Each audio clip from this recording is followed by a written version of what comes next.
Okay, so um, so the hand flow is one of the foundations of liquid, and I guess I just want to talk about how one could use the hand flow as a gateway to viewing a lot of the concepts and learning a lot of concepts that were laid out in, for example, the LPC, Liquid Pop Collective Instructional, and other concepts that were not laid out in that instructional.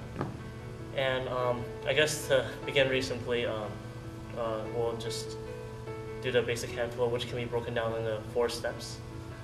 And they are as follows: 1, 2, 3, 4. One more time. 1, 2, 3, 4.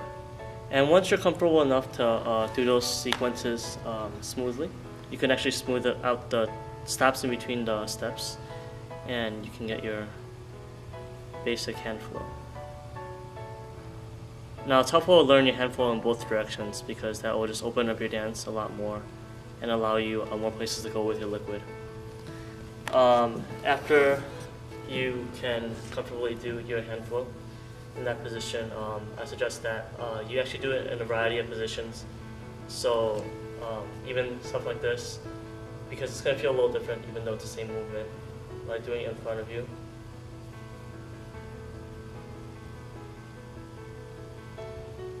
Or even one palm down and one palm up.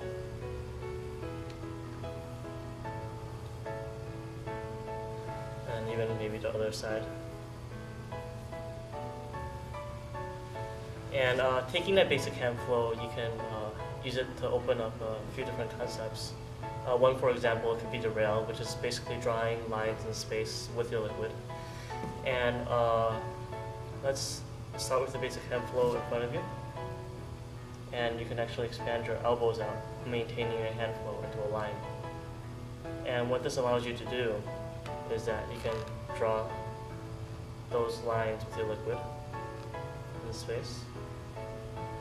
And eventually you can take that and expand the distance between your hands and maybe use less cycles of hand flow between each step. So instead of looking like this,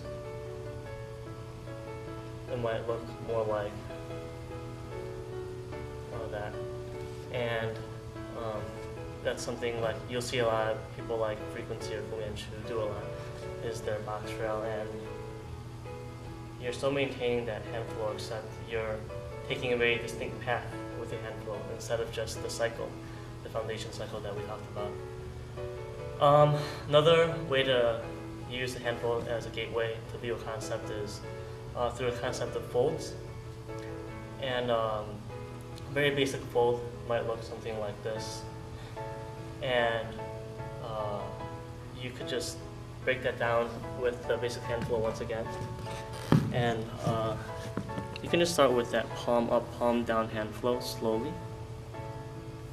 And as you get comfortable with it, turn so one hand's perpendicular to the other. And the guy who, I guess, invented the fold prime basically took his hand flow and turned it sideways.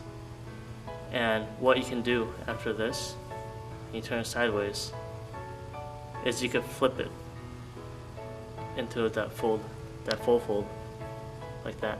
So one palm goes under, while the other palm goes on top.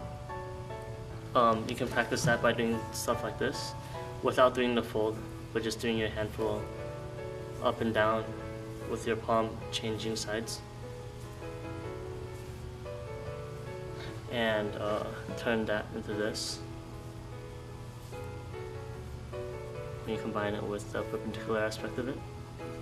And eventually you can just take that fold and move it.